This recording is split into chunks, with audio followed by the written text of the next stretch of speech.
Assalamualaikum warahmatullahi wabarakatuh. Sebelumnya selamat pagi. Semoga dalam pertemuan kali ini secara virtual teman-teman bisa mengikuti dengan baik, bisa mengerjakan dengan baik dan juga diberikan kesehatan. Nah, seharusnya untuk pertemuan kali ini kita membahas mengenai sistem endokrin dulu yang kemarin kita melanjutkan di pertemuan 4. Nah, ini sebenarnya untuk pertemuan kelima, tapi karena di sini saya ingin untuk mengetahui kemampuan teman-teman sekiranya sudah paham atau belum kayak itu. Karena sebenarnya kalau untuk materi kodifikasi itu kan semuanya hampir-hampir sama ya, cuma dibedakan di dalam babnya kayak gitu. Nah, untuk ini jadi kita kita langsung lompat ke pertemuan 5, sedangkan nanti pertemuan 4-nya kita setelah ini kayak gitu. Nah, di pertemuan 5 ini kita akan melakukan uji kemampuan mandiri. Di sini untuk menilai kemampuan teman-teman secara personal dan juga secara mandiri tentunya. Nah, silakan dalam selanjutnya nanti teman-teman bisa menyimak kira-kira apa saja peraturan-peraturan dalam mengerjakan soal seperti itu. Nah, di dalam soal nanti juga akan saya berikan penjelasan. Jadi akan saya bukakan slide soalnya dan saya akan memberikan penjelasan sedikit mengenai soalnya. Kira-kira bagaimana sih cara untuk mengerjakannya. Oke, lanjut.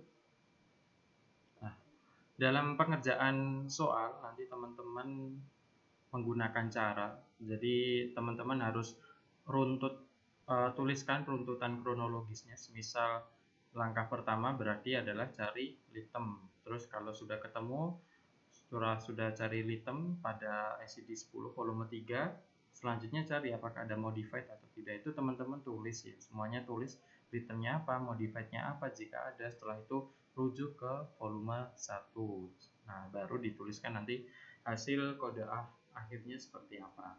Nah, di sini saya mau menegaskan, jadi apabila nanti ketika dalam pengumpulan jawaban ada yang tidak menuliskan runtutan caranya, maka otomatis untuk nilainya akan saya kurangi setengahnya. Jadi semisal itu jawabannya benar akan tetapi tidak dituliskan langkah-langkahnya, urutan kronologisnya teman-teman mencari, maka akan saya anggap itu tidak full nilainya, cuma setengah seperti itu.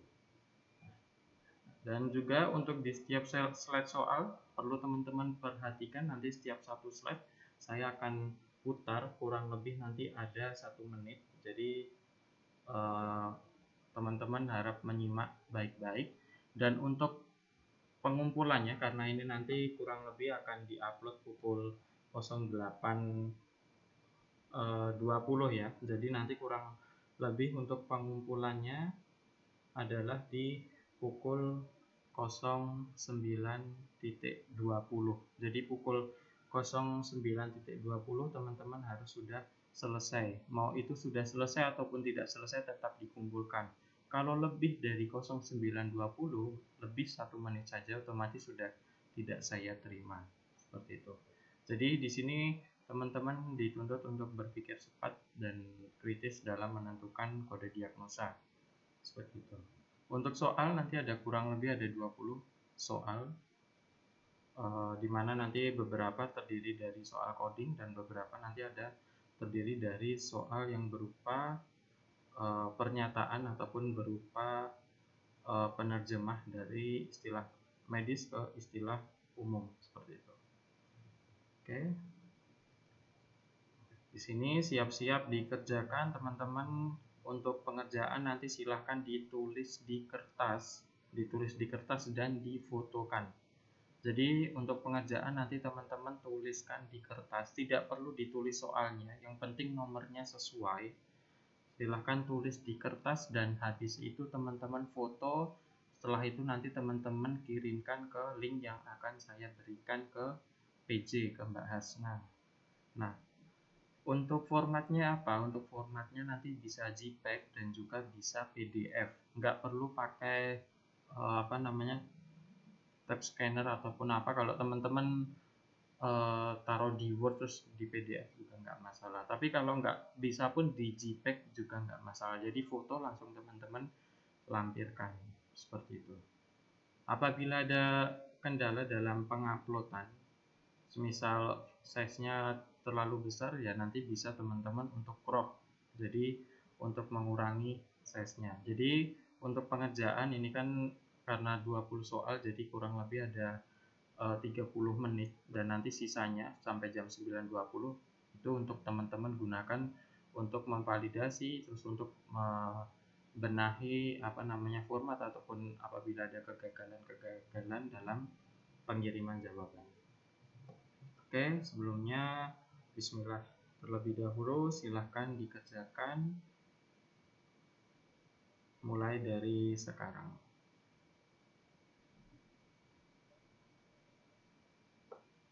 Soal pertama di sini ada di bab berapakah sistem endokrin, nutrisi, dan penyakit metabolisme. Teman-teman hanya langsung menuliskan di bab berapa saja. Oke. Lanjut.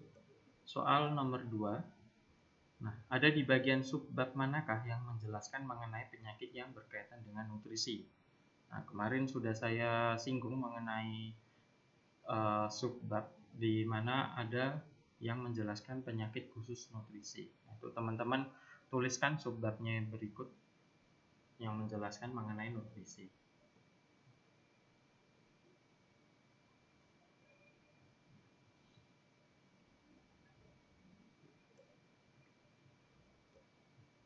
Artikan terminologi medis di bawah ini. Jadi teman-teman untuk mengartikan tidak perlu panjang-panjang, tinggal langsung saja defisiensi itu apa, obesitas itu apa, exogenous itu apa, goiter itu apa, dan hypo itu apa. Secara singkat saja.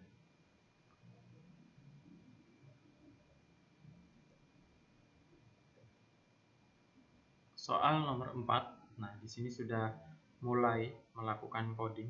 Di sini ada peradangan tiroid karena induksi dari obat.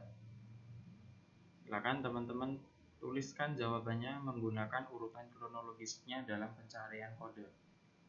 Mulai dari cari ritme sampai dengan nanti rujuk di volume 1.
Oke, lanjut di soal nomor 5.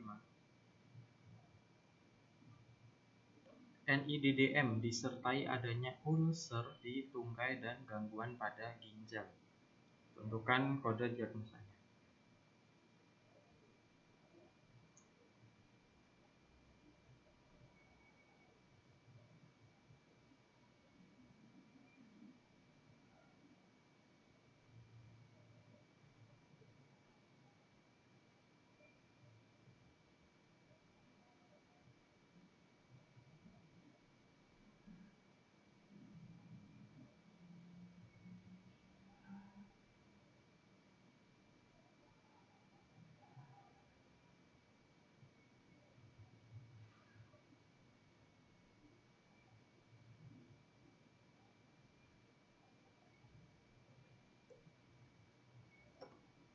Di soal nomor 6 di sini ada adrenocortical insufficiency.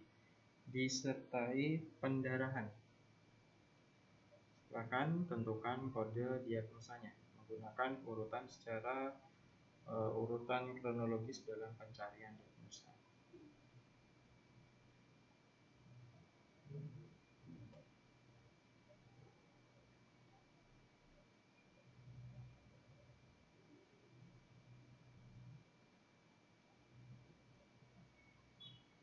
Soal nomor 7, terlambat pubertas.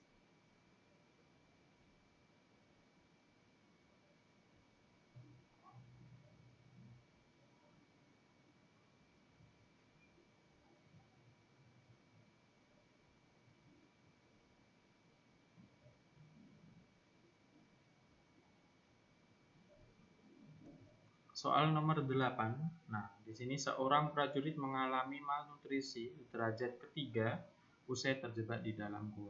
Nggak perlu di kode eksternal cause-nya, hanya di kode untuk kasus endokrinnya saja.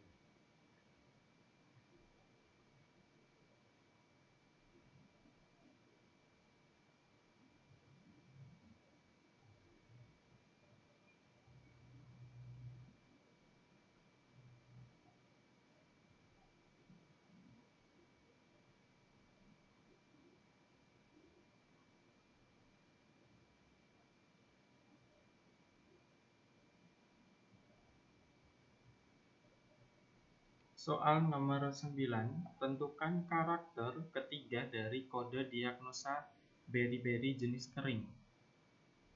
Jadi di sini teman-teman tentukan karakter ketiganya.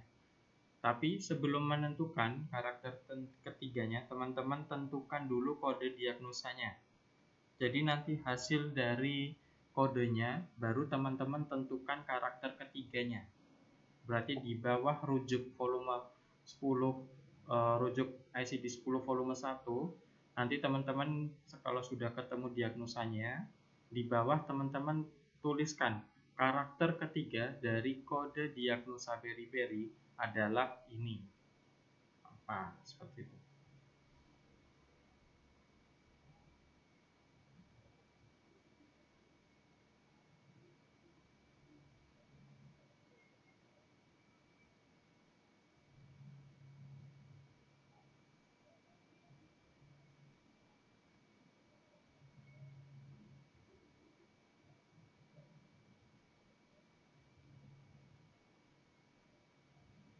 Jadi bukan hanya menentukan karakter ketiganya saja, tapi teman-teman juga menentukan kode diagnosanya. Lanjut di soal ke-10, yaitu kegagalan usai dilakukannya prosedur pada ovarian.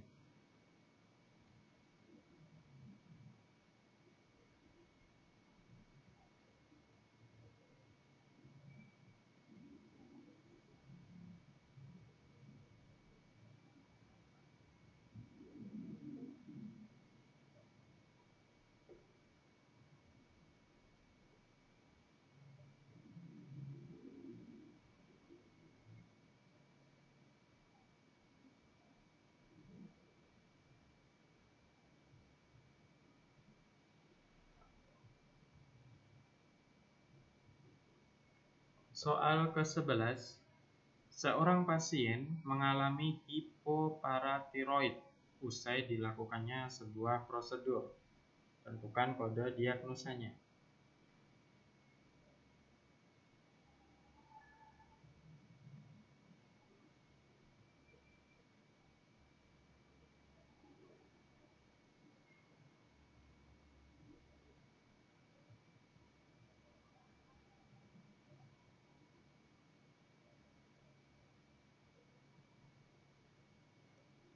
Soal nomor 12, seseorang mengalami kekurangan kromium dan magnesium. Tentukan kode diagnosanya.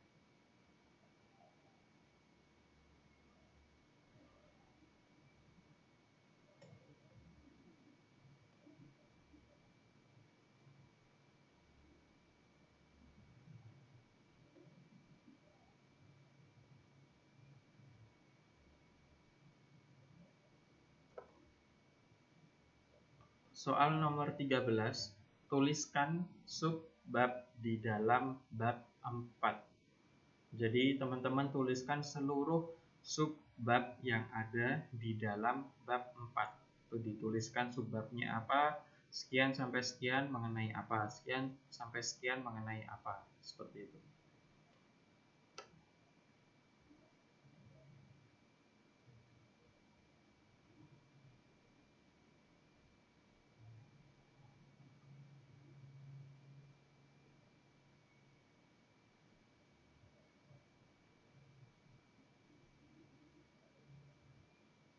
Soal nomor 14, DM dengan komplikasi gagal ginjal stage 3. Kemarin kita sudah membahas mengenai DM, di mana DM itu perlu sekali berhati-hati dalam menentukan karakter terakhirnya.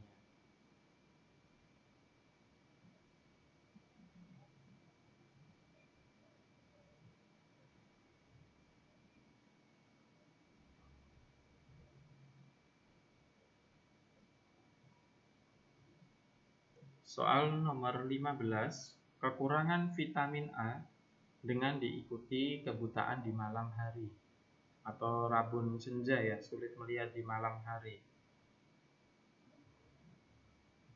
Jadi efek dari kekurangan vitamin A itu menyebabkan pasien ini mengalami kebutaan di malam hari. Jadi kalau malam hari ataupun tidak ada sinar kayak gitu, dia susah untuk melihat kayak gitu.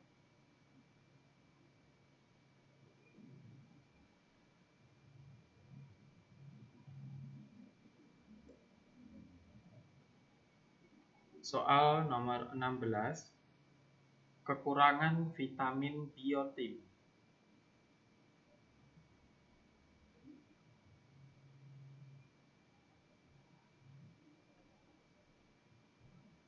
Perlu diingat untuk di sistem endokrin sini, karena banyak sekali istilah-istilah kayak gitu, maka teman-teman harus teliti ketika teman-teman merujuk ke volume 1.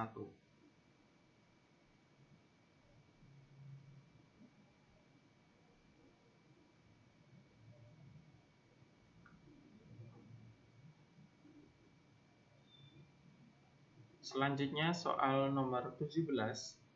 Di dalam ICD-10 pada karakter keempat sering kita jumpai dengan simbol angka 9 dan 8, di mana salah satu angka tersebut memiliki makna untuk penyakit yang lebih spesifik, meskipun tidak semuanya disimbolkan dengan angka itu. Karakter keempat manakah yang dimaksud? Jadi pada kode diagnosa sering kita jumpai karakter terakhirnya itu kan kalau nggak 9, paling kalau 9, 8, 3, 1, 2, 3, 4, 5, 6 sampai 9 ya. Nah, di mana setiap karakter itu pasti memiliki ciri khas. Nah, ciri khas yang paling menonjol itu ada di karakter 9 dan 8, di poin 9 dan poin 8. Dari poin 9 dan poin 8, teman-teman di sini diminta untuk memilih manakah yang merupakan karakter yang lebih banyak atau lebih dominan untuk memilih penyakit yang lebih spesifik. Jadi untuk penyakit yang lebih spesifik itu biasanya di karakter poin berapa, seperti itu. Jadi hanya memilih 9 ataupun 8 kayak gitu. Kalau yang memberikan contohnya, jadi kalau poin 9 ini contohnya seperti ini, kalau poin 8 seperti ini, maka di soal nomor 17 ini poinnya saya akan kalikan 2. Tapi kalau hanya menjawab poin 9, poin 8, berarti hanya memperoleh 1 saja. Tapi kalau disertakan contoh poin 8, nah contohnya pada kasus ini. Nah, so teman-teman kasihkan volume 1-nya. Nah, di sini ada perkataan seperti ini. Nah, otomatis akan saya kalikan 2 nilainya. Nomor 18, di sini ada soal gejala sisa dari kekurangan vitamin B.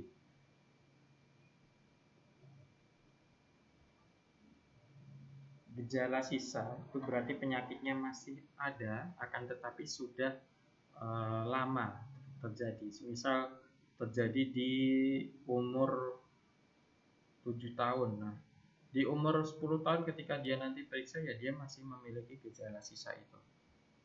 Ibarat seperti orang yang sudah pernah patah tulang, dia masih memiliki penyakit itu, karena patah tulang itu kan nggak bisa langsung, meskipun sembuh tapi dia masih memiliki bekasnya. Seperti itulah kurang lebih.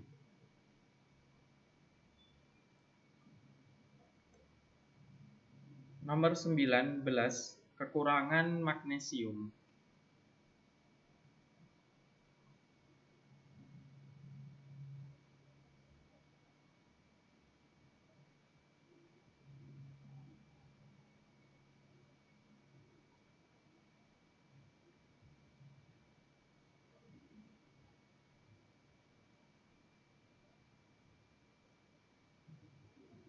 Untuk soal terakhir di nomor 20, yaitu gangguan pada metabolisme ortinin tipe 2. Tentukan kode diagnosanya. Jangan lupa untuk teman-teman menyimak setiap soal, karena di setiap soal itu akan ada bonus tersendiri. Jadi di manakah bonus itu berada? Nah, silakan teman-teman simak di setiap soal di slide. Lumayan ya kalau dapat bonus. Misal betul semua masih dapat bonus, otomatis teman-teman bisa memperoleh nilai di atas sempurna. Kalau sempurnanya 100 tapi karena ada bonusnya bisa 110. Lumayan untuk mendongkrak nilai-nilai yang lain ataupun nanti nilai-nilai dalam UTS dan UAS. Oke, jangan lupa batas maksimal pengumpulan adalah pukul 09 titik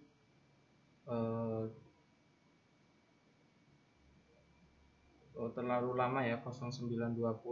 Nanti untuk pengumpulan adalah 09.00, jadi pukul 9.00. Nah, apabila ada info lebih lanjut nanti akan saya beritahukan ke PC. Selamat mengerjakan. Jangan lupa bagi yang beragama Islam untuk selalu membaca basmalah sebelum mengerjakan sesuatu. Oke, terima kasih. Wassalamualaikum warahmatullahi wabarakatuh.